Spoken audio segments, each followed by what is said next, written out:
Kemudian selepas itu, kemudian baginda rasa teringin ketika itu, rasa cenderung untuk bertahanus.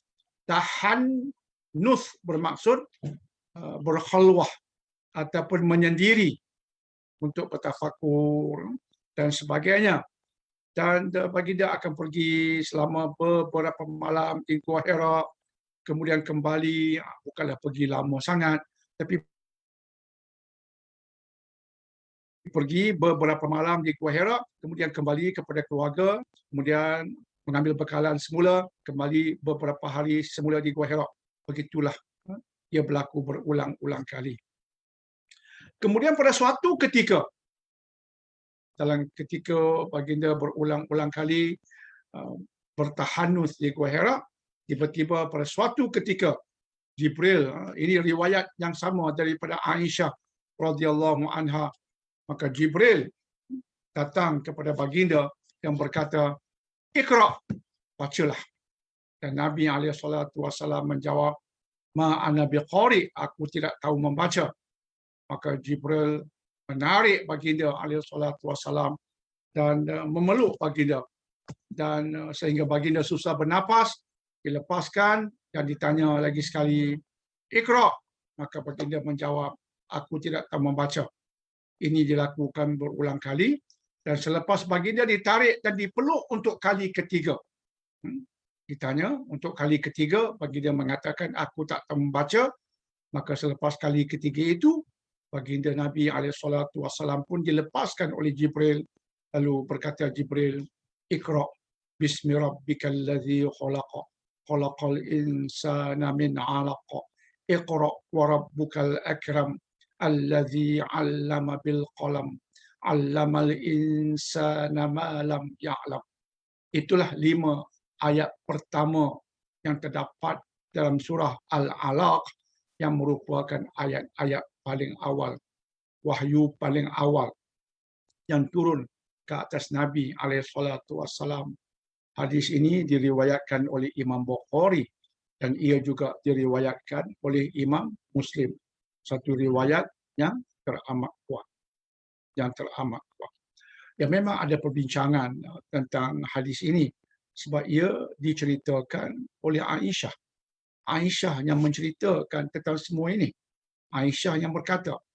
Sebab itu dalam bab ilmu hadis, bila satu riwayat itu sahih ataupun teramat sahih seperti hadis ini oleh Bukhari dan Muslim, teramat kuat dan sampai ceritanya itu kepada sahabat Nabi. Dalam konteks ini isteri Nabi. Maka hadis itu diangkat sebagai hadis Nabi. Sebab dalamnya ada sabda Nabi, tapi diceritakan oleh seorang sahabat. Maka sahabat ini kategorinya adalah adil, bercakap benar, apatah lagi tentang agama, tentang Nabi SAW. Maka sekaligus oleh sebab ini hadis yang amat kuat, disampaikan oleh sahabat Nabi yang juga merupakan isteri Nabi, teramat kuat, sahabat Nabi, isteri Nabi, menceritakan tentang Nabi, maka apa yang diceritakan itu adalah benar tentang Nabi SAW. Berkemungkinan, kata sebahagian ulama, Nabi bercakap menceritakan kisah ini kepada sahabat yang lain, Aisyah mendengarnya, dan Aisyah meriwayatkan apa yang didengarnya dari mulut Nabi sendiri, walaupun Nabi SAW sedang menceritakannya kepada orang lain. Maka ini hadis yang diangkat sebagai hujah, sebagai dalil, sebagai pegangan. Dan inilah pendapat majoriti ulama. Namun bila kita kaji, kita bahas bab ini, memang ada riwayat yang lagi satu dari Jabir bin Abdullah. Riwayat dari Jabir bin Abdullah yang mengatakan bahawa yang diturunkan ke atas Nabi ayat yang pertama, ia bukanlah Iqra, tetapi Al-Muddathir. Dia adalah Al-Muddathir. Itu juga diriwayatkan oleh Bukhari dan Muslim. Tetapi memandangkan riwayat Jabir juga meriwayatkan tentang itu, dan susunan perkataan Jabir bin Abdullah menampakkan Nabi tidak berkata demikian. Nabi tidak mengatakan Al-Mudaththir ayat-ayat yang pertama. Dia hanya kenyataan Jabir yang di sudut olahannya menampakkan itu ijtihad beliau, pandangan beliau. Sebab beliau juga ada meriwayatkan sebuah hadis yang lain yang di sudut kesahihannya adalah diriwayatkan oleh Imam Bukhari dan Muslim yang menyebutkan dengan jelas bahawa baginda Nabi bersabda, baginda amsi ketika aku sedang berjalan. Aku sedang berjalan, artinya berjalan dari satu tempat ke satu tempat yang lain. Tiba-tiba aku mendengar dan aku nampak malaikat di langit. Malaikat yang telah datang kepadaku di Gua Hira. Sekaligus bila ada riwayat dari Jabir juga yang mengatakan bahawa dia telah nampak malaikat yang telah datang kepadaku di Gua Hira. Maka dia agak selari dengan hadis Aisyah ini yang mengatakan bahawa sebelum Al-Mudaththir, malaikat telah datang di Gua Hira. Jadi yang pertama kata ulama, pendapat majoriti adalah ayat-ayat pertama adalah ayat yang 5 dari surah Al-Alaq yang kita bacakan tadi, dan ayat yang berikutnya, surah yang berikutnya adalah Al-Mudaththir. Pandangan Jabir yang mengatakan Al-Mudaththir itu yang pertama, ulama memberikan juga tafsiran berkemungkinan maksud Jabir ialah ayat surah Al-Alaq dengan Al-Mudaththir ada selang yang begitu ketara. Ayat pertama selepas berlaku sehingga hadis Jabir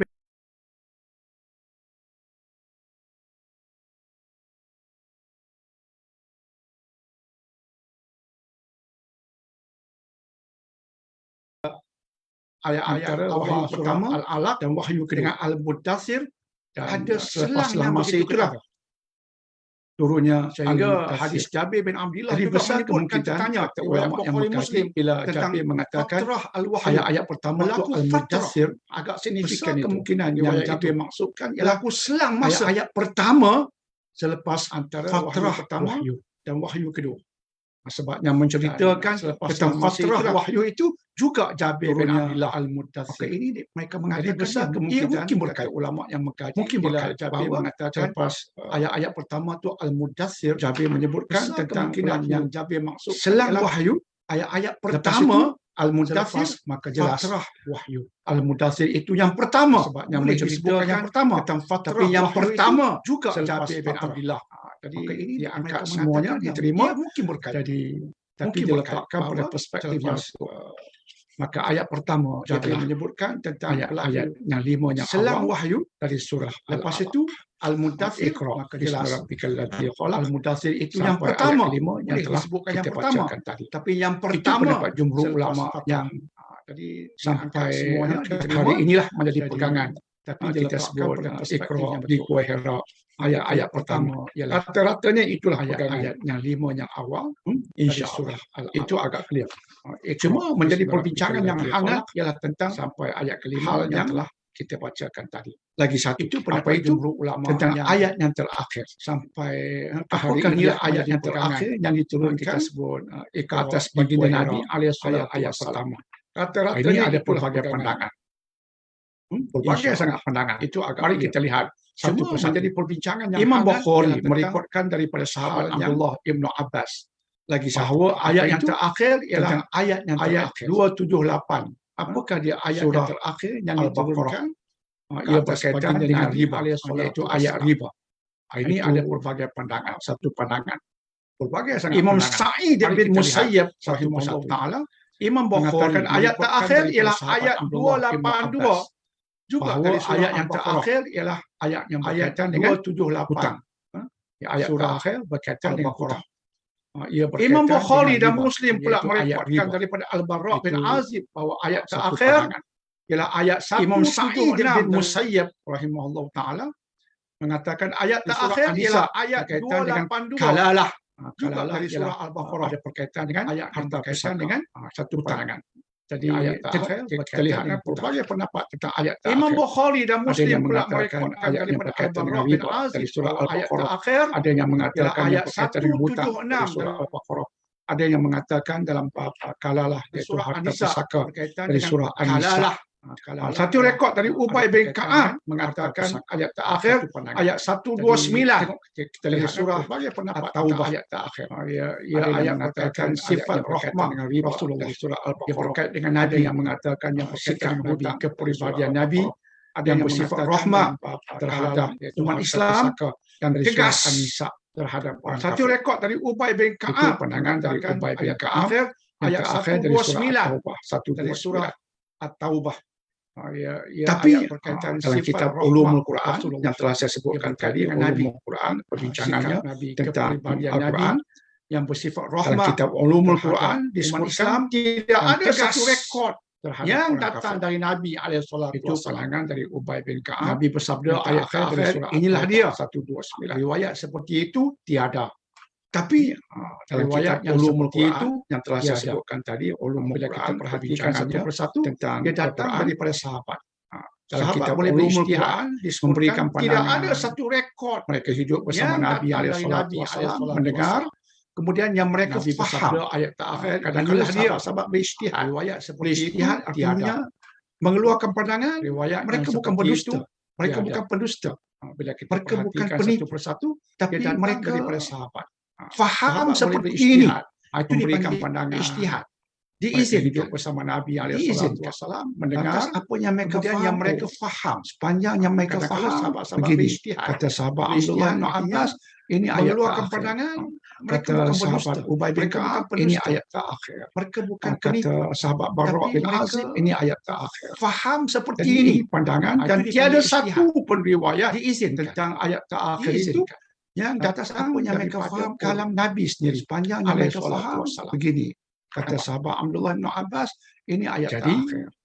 Kata sahabat kesimpulan antaranya Qadhi Abu Bakar Al-Baqalani dalam kitab Al-Intisar. Jadi ini pandangan dan tiada satu pun riwayat ini tentang ayat kita yang membuat suatu analisis para ulama Nabi dengan kitab-kitab mereka mengkaji semua riwayat, nampak mendetail sungguh pengkajian tentang riwayat. Sahih tak membuat kesimpulan antaranya ini hidup Qadhi Abu Bakar Al-Baqalani dalam kitab Al-Intisar mengikuti Nabi. Adapun kenyataan caranya ini dikaji untuk menganalisis para ulama, pandangan sahabat ini, kitab-kitab mereka mengkaji berkemungkinan apa maksudnya, detail mereka nak mengkaji tentang riwayat, maka akhirnya timbul kesimpulan. Contohnya boleh Qadhi hidup apabila Al-Baqalani bersama Nabi kitab Al-Intisar, sejak bila beliau berkata mengikuti Nabi. Adapun kenyataan berhubung ayat terakhir dikaji yang diturunkan ke atas Nabi alaihissalatu wassalam, pandangan sahabat ini tidak ada satu pun berkemungkinan apa maksudnya. Mereka nak mengkaji sejauh itu, maka akhirnya timbul kesimpulan oleh baginda Nabi alaihissalatu wassalam Abu Bakar Al-Baqalani, Nabi yang jelas Al-Intisar ayat terakhir itu beliau berkata harus kita adapun kenyataan yang mungkin ijtihad seperti yang diturunkan ke atas Nabi alaihissalatu wassalam ataupun pandangan ada satu pun mereka sahaja, ini para sahabat kan, para ulama tabi'in dan seumpamanya, dinyatakan berkemungkinan kenyataan mereka itu menceritakan tentang ayat terakhir yang mereka dengar dari Nabi. Harus kita katakan bahawa yang mungkin ijtihad bersama Nabi alaihissalatu wassalam kan tadi yang mereka dengar yang terakhir, yang sampai pada mereka dari mulut Nabi yang terakhir yang mereka dengar, inilah dia ulama tabi'in merasakan dan seumpamanya itu yang terakhir. Sebab lepas berkemungkinan kenyataan mereka ayat-ayat lain yang baginda sampaikan ayat sehingga baginda mereka dengar dari Nabi ijtihad, tak salah. Tak salah mereka dengar, mereka hidup bersama ataupun kata Qadhi yang mereka dengar yang terakhir ataupun yang didengar pada waktu baginda sedang sakit menghampiri baginda dia, ataupun mereka dengar ketika baginda sedang gering ataupun sakit menghampiri hari wafat. Ayat-ayat lain yang mereka baginda sampaikan, inilah yang terakhir baginda wafat. Tak lama lepas itu ijtihad, maka baginda wafat. Dan begitulah seterusnya. Ataupun kata Qadhi Abu Bakar Al-Baqalani dalam kitab yang didengar pada waktu baginda sedang sakit menghampiri Ulumul Quran yang terkenal, ataupun mereka dengar ketika baginda sedang gering kitab Ulumul Quran menghampiri hari wafat. Ulumul Quran inilah yang terakhir yang membicarakan tentang topik-topik pelbagai yang kesemuanya menyentuh tentang Al-Quran. Dalam bagaimana kita memahami Al-Quran. Al-Quran itu kitab yang Ulumul Quran yang terkenal. Luar biasa. Boleh faham? bila saya sebut ada kitab Ulumul Quran, topik-topik. maksud Dia perlukan Ulumul Quran, ilmu-ilmu yang kitab pelbagai yang untuk membicarakan memahaminya. tentang Maka ilmu-ilmu yang topik-topik pelbagai itu pelbagai yang dia semuanya menyentuh tentang Al-Quran.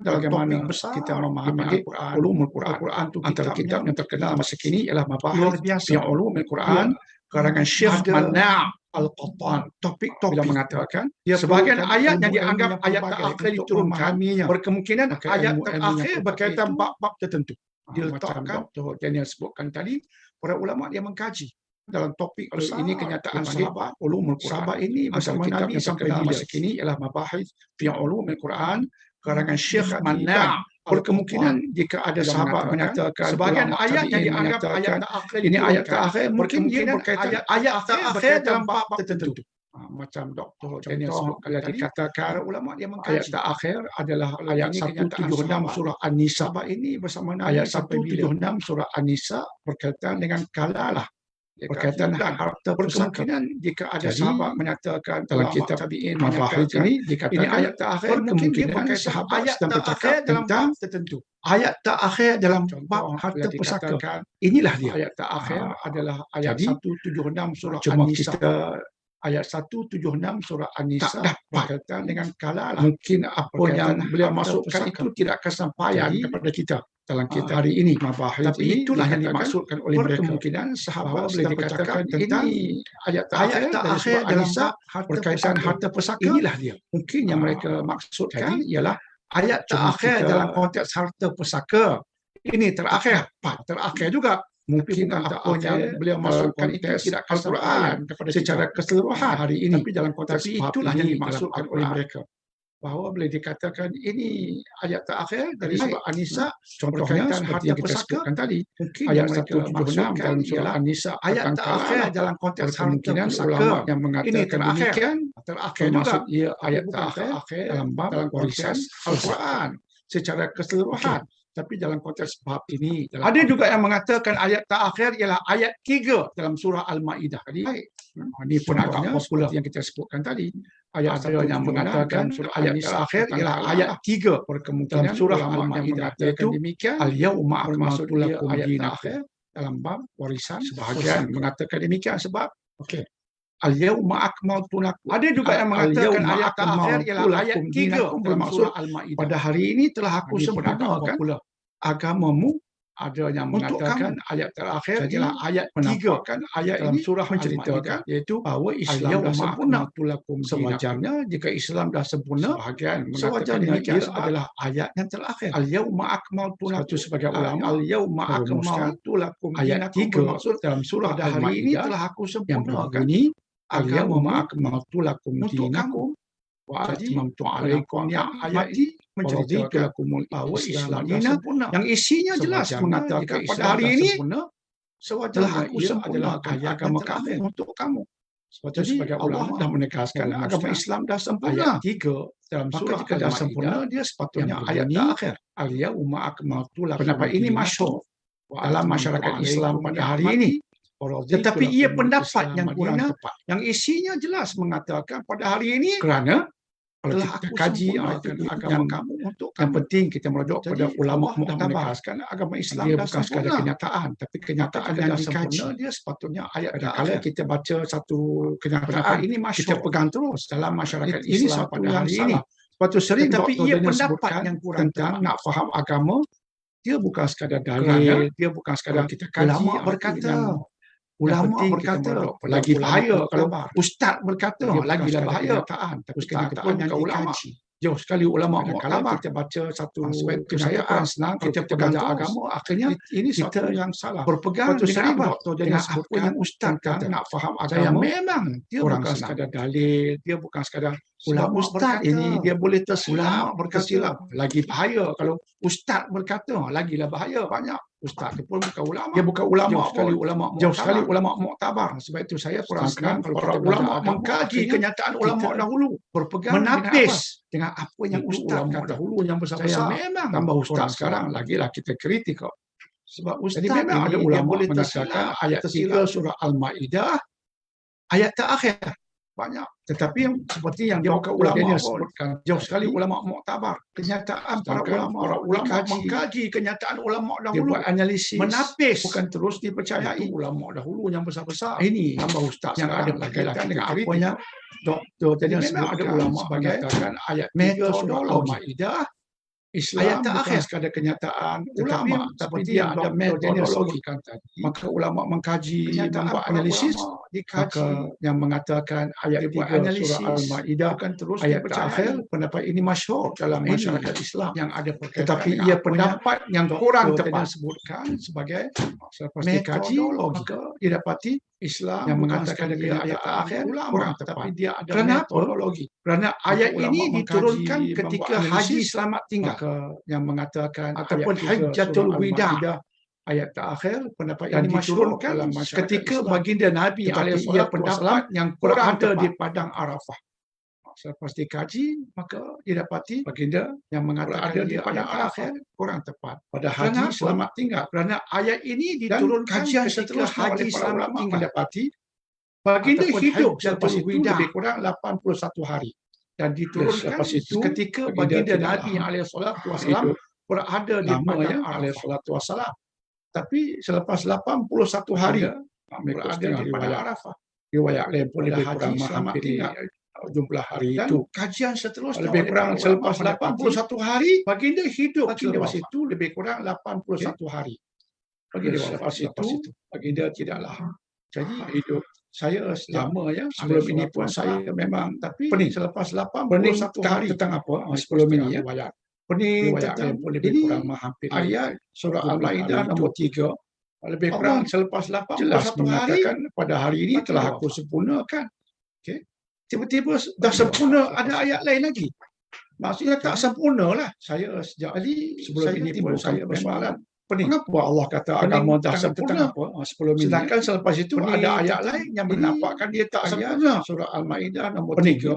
Saya Allah masa itu pening. Jelas tapi bila mengatakan kita pada hari kaji, ini telah kita aku baca, kita sempurnakan. kaji, maka Tiba-tiba kita faham dah sempurna ada bahawa ayat lain lagi. Pada hari ini telah maksudnya aku tak sempurna lah. sempurnakan bagi kamu Jadi agama kamu. saya timbulkan persoalan. Kesempurnaan ini Mengapa bermaksud Allah kata agama dah sempurna? susuk.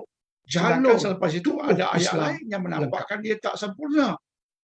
pening ya. Kalau kita Saya masa itu bincang pening tentang rumah, tapi bila Rumah kita itu dah kaji, siap semua. kita Setiap baca, bilik kita dah ada. kaji, maka kita faham Batu-batanya bahawa di setiap penjuru dah pada ada hari lengkap. ini Orang telah kata aku oh, rumah ni memang sempurnakan lengkap. bagi kamu agama Susuk kamu. dia lengkap. Kesempurnaan ini bermaksud Susuk dia lengkap. susuk Dalam konteks jalur agama, bab akidah Islam lengkap. lengkap. Bab ibadah khusus Kalau kita tiada lagi. bincang Lepas tentang ayam rumah, akmatul lakum rumah itu dinakum, dah siap semua. tiada Setiap lagi bilik dah amal ada. khususnya yang diturunkan. Batu-batanya Sebab di masa setiap itu pun, penjuru dah ada lengkap. Orang kata ibadah oh, rumah haji ni memang bagi dia dia lengkap. lakukan, Susuk dia lengkap. haji selamat tinggal pula, Susuk maka dia lengkap. ayat-ayat tentang Dalam haji konteks pun dah agama, lengkap. bab akidah, Sabda Nabi bab lengkap. haji pun dah lengkap. Maka ibadah Bab khusus ibadah dah selesai. khusus. Tiada Kemudian lagi tentang lepas ayam halal dan akmatul haram. lakum dinakum, tiada Masa itu lagi dah amal selesai. khususnya Susuk dia dah, yang dah selesai. diturunkan. Adapun Masa itu ayat-ayat pun, yang turun selepas itu, ibadah haji bagi dia dia cuma lakukan. mencantikkan Haji bilik-bilik yang ada. selamat tinggal pula. Maka Rumah dah lengkap, bilik ayat-ayat dah tentang lengkap. haji pun dah lengkap. Mencantikkan saja. Sabda Nabi bab haji pun Kalau dah kita lengkap. katakan ayat yang turun selepas itu, walaupun selepas ayat akmaltu lakum dinakum, mengikut kajiannya diturunkan selepas itu antara ayatnya ayat al-kalalah, harta pusaka. Tapi bab harta pusaka telah dibincangkan dalam ayat-ayat yang lain sebelum itu. Jadi bila malah ayat kalalah ada 2 ayat. Ayat yang turun selepas ayat ma'akmatul lakum dinakum hanya salah satu ayat. Jadi bab kalalah telah ada. Bukan satu yang baru. Jadi bila turun ayat kalalah yang kedua yang kita baca tadi, surah An-Nisa, maka ia bukan suatu yang baru. Ia telah ada pun sebelum ini. Cuma dicantikkan saja. Jadi akhirnya saya mengerti begitu. Memang dah lengkap. Susuk dia cuma dah lengkap. Tapi bahagian yang lengkap itu dipercantik, dikemaskan. Kalau kita bincang bab pusaka, ayat pusaka datang selepas al-yawma akmaltu lakum. Bab pusaka sebenarnya susuk. Bab pusaka tu dah ada. Turun bab pusaka lepas tu nak mengemaskan, mencantikkan saja. Ayat tentang hutang, ada yang mengatakan turun selepas al-yawma akmaltu lakum, ada ayat tentang hutang. Bab hutang telah pun ada ayat-ayat lain sebelum itu ditambah dengan sabda-sabda tentang hutang. Jadi susuk bagi hutang tu dah ada. Jadi bila ayat turun selepas al-yauma akmaltu lakum dinakum, dia bukan ayat baru tentang hutang.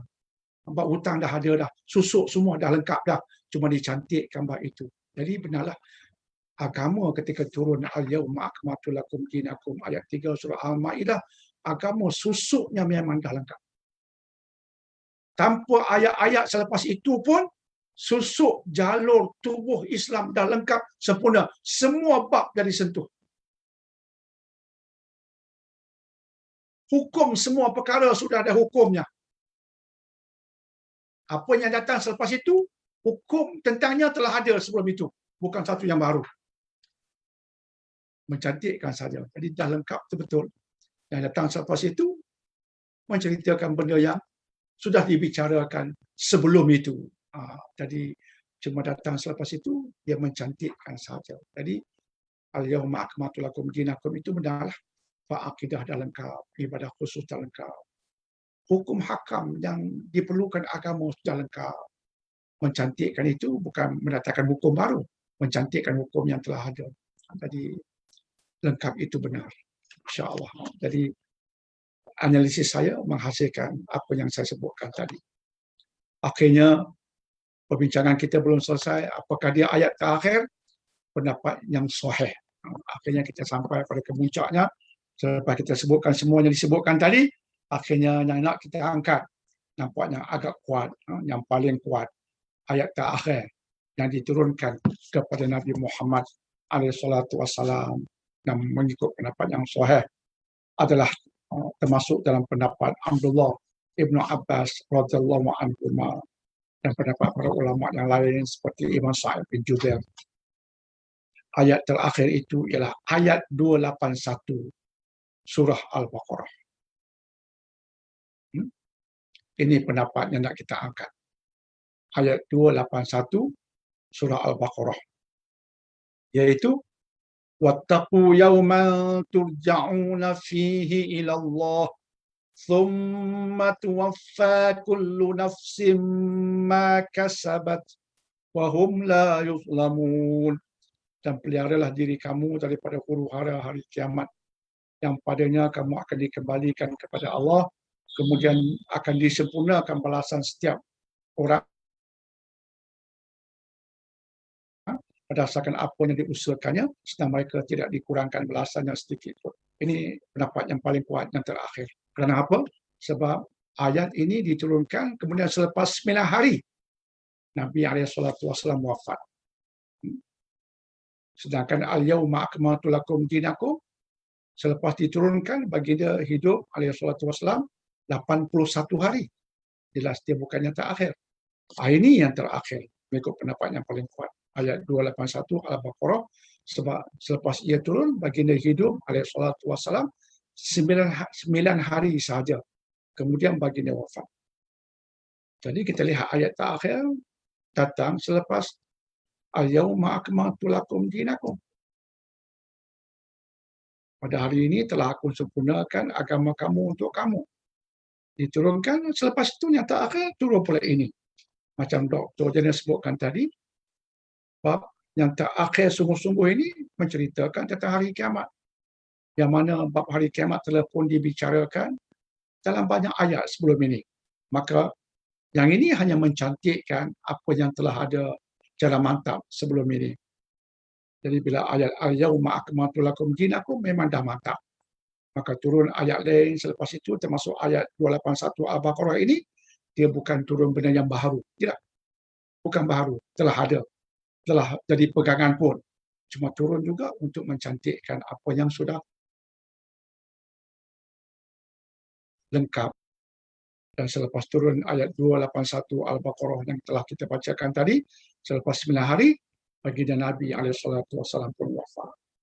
Maka ini pendapat yang terkuat dalam menjawab pertanyaan apakah ayat terakhir yang diturunkan dalam Al-Quran. InsyaAllah. Clear kan? Tuan-tuan dan puan-puan? Clear? Ada apa soalan? Ya, Datuk. Ya, ada persoalan kah? Ada any question? Ya, Datuk. Ya, sayang. Uh, saya nak bertanya yang dalam ayat ketiga surah Al-Maidah, Ya, yang bermaksud pada hari ini aku sempurnakan bagimu agamamu ya, dan aku sempurnakan ke atasmu nikmatku dan aku reda Islam menjadi agamamu. ya, Jadi persoalannya Datuk, kadang-kadang kita pun macam tertanya-tanya ya Datuk, macam ya, kalau dah ada apa ni statement ni dalam Al-Quran, kenapa Datuk kadang-kadang kita pun tertanya-tanya kenapa Allah membenarkan wujudnya agama-agama yang lain di dalam dunia ni? Oh, wujudnya agama-agama yang lain di dunia ini, ya, itu adalah hasil daripada proses pencarian manusia, proses analisis manusia dan kesimpulan yang dibuat oleh manusia. Allah izinkan sebab dengan kita sebagai manusia menggunakan akal, dengan kita membuat pencarian yang betul, kita akan dapat membuat perbezaan antara yang hak dengan yang batil. Sebab Allah berkehendak demikian untuk manusia. Allah telah mencipta makhluk yang sentiasa betul, sentiasa suci, sentiasa di atas kebenaran, iaitu para malaikat. Dan kita bukan dari kalangan itu. Allah telah mencipta makhluk yang paling teruk, yang sentiasa tidak betul. Tempatnya pastinya neraka, iaitu iblis dan syaitan. Dan kita bukan makhluk itu. Allah telah cipta makhluk yang tiada akal. Dia duduk sepertinya sampai bila-bila. Seperti tunggul kayu, seperti batu bata. Dan kita bukan makhluk itu. Allah telah mencipta jin sebelum kita daripada api. Dan kita bukan makhluk itu. Walaupun ada sedikit sebanyak persamaan di sudut mereka diberikan tanggungjawab seperti kita. Tapi kita tidak serupa seperti mereka di sudut yang pelbagai. Allah mencipta kita Bani Adam bukan ciptaan seperti malaikat yang suci seumur. Allah mencipta kita dengan keadaan kita yang boleh membuat pilihan dan boleh membuat analisis dan Allah izinkan. Sebab itu dalam surah Al-Insan Allah mengatakan wahadainahun najdain, dan kami tunjukkan kepada mereka dua jalan. Allah izinkan wujud dua jalan, jalan yang hak, jalan yang batil. Allah izinkan. Tapi ada benda yang Allah izinkan tapi Allah tak redha. Seperti kebatilan. Allah izinkan manusia cipta kebatilan, cipta kemungkaran. Allah izin, tetapi Allah tidak redha. Benda yang hak, pastinya Allah izin dengan redha. Itu yang Allah kun fayakunkan untuk insan, untuk kita. Sebab itu, lepas itu Allah mengatakan, wahadainahun najdain, dan kami berikan pada kamu, tunjukkan pada kamu dua jalan. You make your own choice dengan menggunakan akal. Sebab itu Allah berikan kepada kita alat, dan alat yang paling utama ialah akal. Dan dengan akal kita boleh berfikir, menganalisis, membuat keputusan. Jadi disebabkan itulah kehendak Allah terhadap insan, maka Allah izinkan semua itu berlaku. Tapi kita perlu ingat, ada benda, ada perkara yang Allah izinkan, tapi Allah tidak redha. Iaitu kebatilan yang Puan sebutkan tadi, dalam bentuk agama-agama yang batil. Ya, sebab itu Allah utus rasul-rasul, nabi-nabi untuk meletakkan batu asas kepada kebenaran. Bahawa yang benar, inilah dia. Yang dibawa oleh utusan Allah. Dan untuk memastikan ini utusan Allah, maka utusan Allah, Allah izinkan membawa mukjizat-mukjizat, miracles yang luar biasa, yang tak mungkin dilakukan oleh manusia, untuk menampakkan ini datang daripada Allah. Selepas itu, diberikan kitab ataupun suhuf, supaya dengan itu manusia tahu. Inilah yang Allah izin dan redha. yang dibawa oleh Nabi-Nabi dan Rasul-Rasul. Sebab itu pada hari ini, kita nak kenal kebenaran sebagai kebenaran. Sebab itu kita kena ikut sanad itu. Sanad kebenaran, dia mesti kembali pada Rasul. Itu baru betul. Lineage itu kena sampai pada Rasul. Maka Al-Quran sampai pada Rasul. Disusun daripada zaman Rasul. Rasul membaca. Begitulah seterusnya.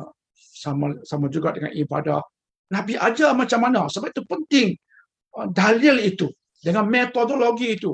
Supaya kebenaran adalah kebenaran. Dan dengan itu, kita boleh bezakan kebenaran dengan kebatilan. Dan menolak kebatilan. Semoga menjawab, insya-Allah. Ada lagi? Ada lagi kan? Ya Datuk, saya nak tanya. Minta maaf lah kalau soalan saya ni tak berapa cantik, tak berapa cerdik. Tak apa. Ada seorang non-Muslim tanya, jika benar Al-Quran itu daripada Allah, dalam Al-Quran ada surah Al-Fatihah, dan Al-Fatihah itu ada ayat yang maksud kepada engkau lah kami sembah, kepada engkau lah kami mohon perlindungan. Kan? Ya. Jadi kalau benar itu daripada Allah, kenapa ayat tu berbunyi demikian, seolah-olah macam dia datang daripada apa? Daripada yang lain. Ayat apa tu? Dari ayat apa puan? Dalam Fatihah, Al-Fatihah. Ayat apa tu yang seolah-olahnya datang daripada orang lain? Sebab dalam ayat tu kan dalam Fatihah bermaksud kepada engkau lah. Ayat apa? Ayat apa? Itu ayat ke berapa? Ya, alhamdulillah Ar-Rahmanir-Rahim macam ni. Iyyaka na'budu wa iyyaka nasta'in. Itu dia. Ya. Okey, itu ayat penegasan. Itu ayat penegasan. Macam kita lah, sesama kita lepas hidup sekian lama, sebagai suami isteri dah berkahwin 30 tahun, kemudian kita buat satu, katakanlah setengah orang kan, dia buat kenduri untuk meraihkan kita sudah berkahwin 30 tahun, raih bersama anak cucu. Masa kita buat kenduri itu, kita berilah pada isteri kita bunga dan kita nyatakan, kaulah isteriku yang aku sayangi. Adakah dengan kenyataan seperti itu artinya sebelum ini dia bukan isterinya? Memang dia terus menerus isterinya, tapi ini suatu penegasan bahawa itulah sebenarnya saya dengan you. Saya sayang pada you. You adalah isteri saya tersayang. Artinya suatu kenyataan penegasan tentang apa yang telah berlaku. Jadi Allah mengajar kita tentang penegasan yang kena ada pada kita. Penegasan bahawa kamulah Allah. Iyaka, pada kamu saja kami sembah. Sebab apa? Sebab Allah telah mewujudkan iblis dan syaitan yang cuba untuk selewengkan kita daripada hakikat ini. Yang cuba nak, apa kata Allah dalam surah An-Nas, allazi yuwaswisu fi sudurin nas, yang meniupkan was-was di hati kita. Was-was ini kadang-kala serangannya begitu dahsyat, menyebabkan kita ragu kepada Allah, menyebabkan kita malas menyembah Allah. Maka manusia boleh terpelanting walaupun pada suatu ketika dia beriman, nampak okey, tapi pada ketika yang lain dia boleh terpelanting sebab ada dia punya enemies ini. The true enemies dalam bentuk iblis dan syaitan boleh menyebabkan dia terpelanting daripada kebenaran. Sebab itu bila setiap kali kita baca Fatihah, kita sebenarnya sedang memperingatkan diri kita tentang hakikat yang penting ini. Bahawa Allah saja kita sembah. Walaupun datang bisikan untuk mengatakan Allah bukan Tuhan, datang bisikan untuk melemahkan pengabdian kita pada Allah, tapi setiap kali kita sembahyang, kita ulang-ulangi, Allah Tuhanku, pada Allah saja kita sembah. Kemudian iblis datang akan membisikkan pada kita untuk ketika kita diuji, kita nak minta pada yang lain daripada Allah. Terutama bila kita dah minta pada Allah dan kita rasa kan, kenapa Allah tak berikan lagi apa yang aku pohon? Maka iblis bisikkan, itulah, you kena minta pada lain daripada Allah, minta pada kubur-kubur wali sebagainya. Maka bila kita baca Fatihah, oh tak boleh, tak boleh. Allah kita sembah, pada Allah saja kita minta pertolongan. Jika Allah tak berikan, mesti ada hikmahnya. Peringatan datang dalam bentuk Fatihah ini, peringatan tentang prinsip hidup yang jangan diubah sebab ia boleh berubah dengan bisikan iblis dan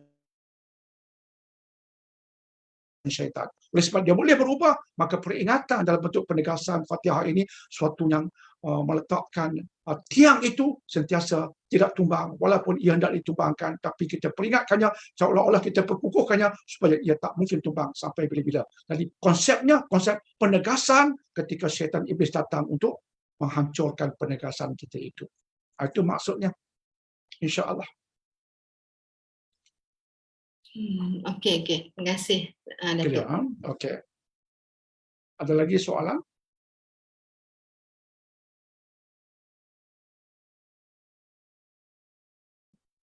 Datuk, Ya, pada chat kita tak ada soalan. ya. Ya, tapi saya ada satu soalan pada Datuk. Sila. Siapa ada soalan boleh silakan. Ya, saya pun dah unmute ya. Kalau siapa nak nak unmute the speaker untuk tanya soalan pada Datuk. Okey, Ya. soalan saya pada Datuk ya. Pada zaman sebelum adanya Al-Quran diturunkan kepada Rasulullah SAW, Allah turunkan suhuf-suhuf kepada para rasul yang lain kan, Datuk? Ya, Ya, kadang-kadang kita macam tertanya-tanya macam mana cara dia diturunkan, Datuk? Adakah melalui wahyu kepada para rasul tu, atau ada tak macam some dalil atau statement lah yang mengatakan, sebab kadang-kadang benda ni nanti ada juga some non-Muslim bertanya pada saya. Okay. So macam mana kita nak answer tu, Datuk?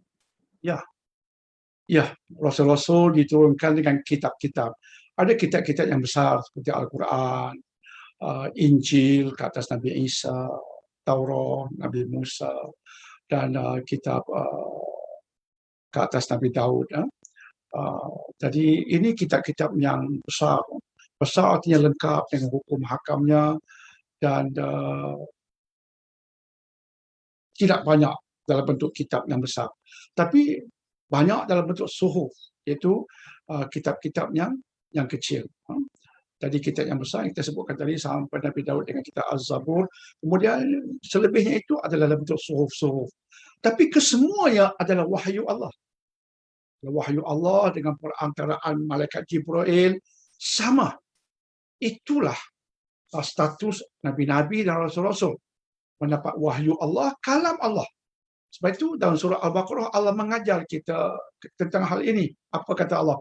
Qulu amanna billahi wa ma unzila ilaina wa ma unzila ila Ibrahim wa Ismail. Katakanlah. Ini ayat Quran Al-Baqarah. Qulu. Katakan. Kata apa? Ini penegasan untuk kita. Kata dan dengan penuh keyakinan. Katalah. Amanna billah, kami beriman kepada Allah. Qulu amanna billah wa ma unzila ilaina, dan katakanlah kami beriman dengan apa yang diturunkan kepada kami.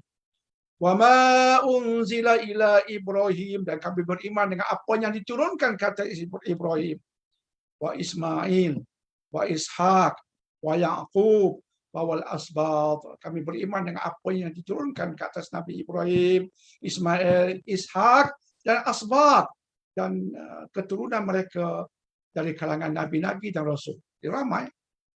Itu pendirian kita. Pendirian kita. Nabi Ibrahim dapat suhuf, Nabi Ismail dapat suhuf, Nabi Ishak dapat suhuf. Asbat, ramai lagi dari keturunan mereka, Bani Israel sebagai contoh, yang dapat suhuf-suhuf. Maka pendirian kita adalah diajar oleh Al-Quran. Beriman dengan semua itu sebagaimana kita beriman dengan Al-Quran. Cuma Al-Quran kitab terakhir yang menjadi pegangan kita di akhir zaman dengan hukum hakamnya. Tapi kitab yang sebelum ini diajar Al-Quran, kita beriman sebagaimana kita beriman dengan Al-Quran. Itu kitab yang turun sebenarnya wahyu Allah yang original itu. Kita beriman sebagaimana kita beriman dengan Al-Quran. Cuma Al-Quran diturunkan beransur-ansur. 23 tahun. Tapi kitab-kitab dan suhuf sebelum ini diturunkan juga dengan perantaraan Jibril, tapi diturunkan semua sekaligus. Itu saja perbezaan yang besar. Suhuf, kitab-kitab sebelum ini diturunkan semua sekaligus. Macam contoh Nabi Musa pergi ke Bukit Tur Sina, Allah turunkan kitab Taurat. Semua sekaligus. Itu perbezaan dengan Al-Quran. Bukan semua sekaligus, tapi beransur-ansur. Itu perbezaan yang ketara. Tapi segi dasarnya, semua adalah kalam Allah. Itu dinaskan oleh Al-Quran. Itu dalilnya. Walid, insyaAllah. Ya. Jadi Datuk, reason being Allah turunkan Al-Quran tu beransur-ansur sebab untuk fitkan suasana apa yang terjadi pada zaman Rasulullah SAW. Adakah sebab Betul. itu, Datuk? Ya, ada banyak sebabnya. Sebab kalau kita lihat kitab-kitab sebelum ini termasuk Suhuf, dia hanya untuk umat ketika itu sahaja. Bila Rasul SAW berkenaan wafat, datang Rasul yang berikutnya, maka syariat adalah mengikut Rasul yang datang kemudian.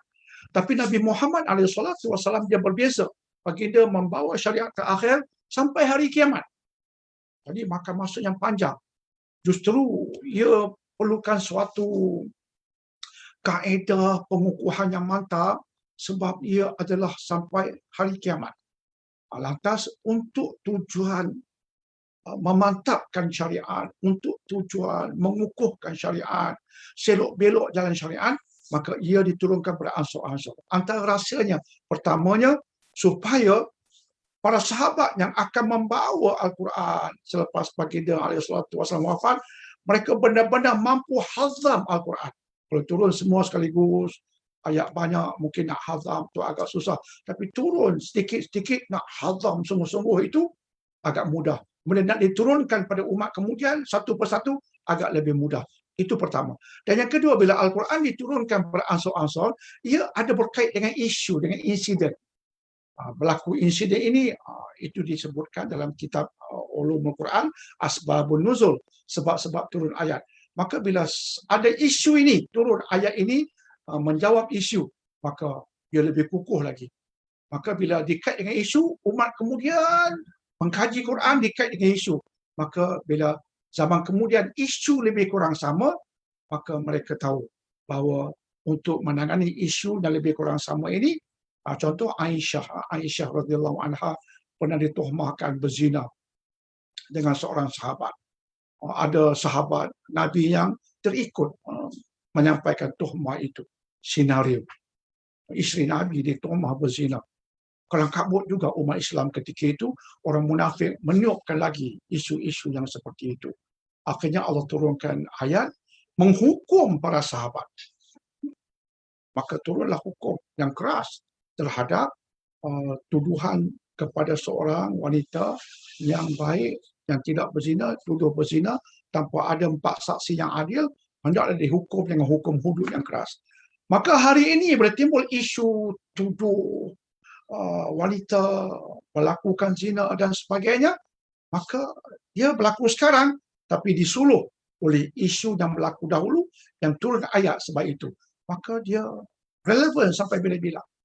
Jadi ini antara sebab Al-Quran diturunkan beransur-ansur dan supaya mantap pegangannya, ingatannya dan cara pengambilan hukumnya. InsyaAllah Walid.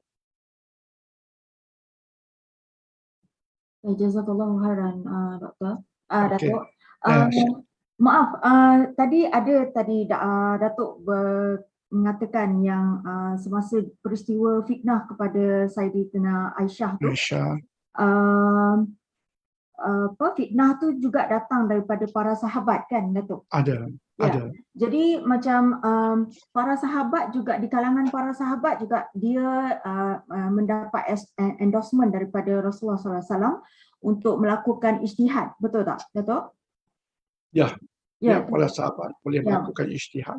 Ya, so antara para sahabat tu is just mungkin adakah daripada golongan yang 10 dijamin syurga, sebab baru tadi Datuk cakap yang fitnahkan Sayyidina Aisyah juga daripada kalangan sahabat. Jadi takut ada macam Ya. contradict situ. Sebab Okey. ada juga yang fitnah Ya. Siti Aisyah dan ada juga yang boleh dibenarkan membuat satu ijtihad. So Ya. Baik. maknanya kita perlu ambil ijtihad yang daripada golongan 10 dijamin syurga. Macam tu ke Datuk? Okey. Okey, di sini bahaya kalau kita tidak memahaminya secara betul metodologinya. Pertama, kita perlu yakin bahawa para sahabat adalah adil. Adil artinya mereka amat dipercayai. Mereka tidak akan berdusta tentang Allah, berdusta tentang Ar-Rasul, berdusta tentang agama. Itu tak akan berlaku. Mereka adil. Semua sahabat, all of them, radhiyallahu anhum, walaupun di kalangan mereka yang baik-baik ini kelas A, golongan kelas A, ada yang lebih tinggi, sahabat Abu Bakar, Khulafa ar-Rasyidin, sahabat yang 10 tetapi syurga, ini kelas depan, kelas A, tapi yang diharapkan dalam kelas A. Tapi semua sahabat radhiyallahu anhum dalam kelas A. Okey, itu pertama. Namun demikian, walaupun mereka itu jujur, adil, dengan maksud takkan berdusta atas nama agama, takkan berdusta atas nama Allah, takkan berdusta atas nama Ar-Rasul, tidak. Sebab itu bila mereka riwayat hadis Nabi, kita pegang. Tapi dalam keadaan mereka seperti itu, mereka tidak maksum. Itu aspek yang kedua. Mereka tidak maksum. Mereka bukan Rasul, bukan Nabi. Jadi mereka boleh tersilap. Okey, itu yang kedua. Tetapi mereka hidup bersama Nabi SAW dan wahyu sedang turun. Ketika mereka tersilap, wahyu akan tegur mereka melalui Nabi SAW. Ijtihad dia berbeza. Ijtihad ialah mereka cuba mengeluarkan hukum berdasarkan kaedah-kaedah yang betul. Itu Allah silent, Allah izinkan. Tapi melakukan benda yang jelas mungkar, itu bukan ijtihad. Melakukan sesuatu yang mungkar, dia bukan ijtihad. Ijtihad sesuatu yang harus. Dia tidak haram sama sekali. Dia tidak haram, dia harus. Mungkar, dia tidak harus, dia berdosa. Tidak, jika sahabat, macam kita sebutkan tadi, dia tidak maksum, dia terbabas, dia tersilap, Allah tegur terus. Dan para sahabat radhiyallahu anhum ini, itu yang kita sebutkan tadi, kelas A. Bila ditegur, dihukum, mereka terima dan mereka terus bertaubat. Itu golongan kelas A. Dia bukan memberontak, tidak. Dia menerima, dia bersalah, dia hukum dan terus dia berubah. Itu yang kata para sahabat radhiyallahu anhum. Jadi Allah terus turun ayat menghukum mereka. Sebab apa yang mereka buat itu sesuatu yang mungkar. Dia tidak dalam bentuk ijtihad. Sesuatu yang mungkar dan terus Allah tegur. Dan jangan lupa lepas itu mereka berubah, mereka bertaubat dan makam mereka tinggi. Radhiyallahu anhum. Jadi hari ini bila kita sebut para sahabat, walaupun yang pernah dihukum, kita sebut di hujungnya radhiyallahu anhum sebab mereka semua akhirnya bertaubat, patuh balik, betulkan diri mereka radhiyallahu anhum. Jadi hari ini bila kita sebut sahabat radhiyallahu anhum kesemuanya. Cuma dalam konteks kita nak mengambil hukum, kita nak mengambil pendapat, sudah pastilah kalau kita sebut tentang Al-Quran, Nabi sudah sebutkan nama sahabat-sahabat yang menonjol bidang Quran. Contoh sahabat Abdullah ibn Abbas, maka kita masih ikut panduan Nabi. Kita angkat sahabat Abdullah ibn Abbas. Kalau kita nak ambil segi hukum, sudah ada sahabat yang menonjol pada itu, seperti Muaz bin Jabal, sahabat Abu Hurairah.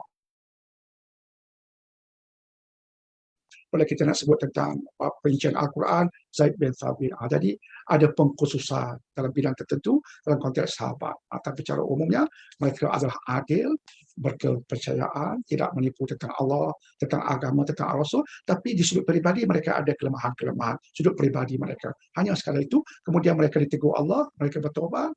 Masya Allah, radhiyallahu anhu. Itu pendirian kita. InsyaAllah. Ya, Walid.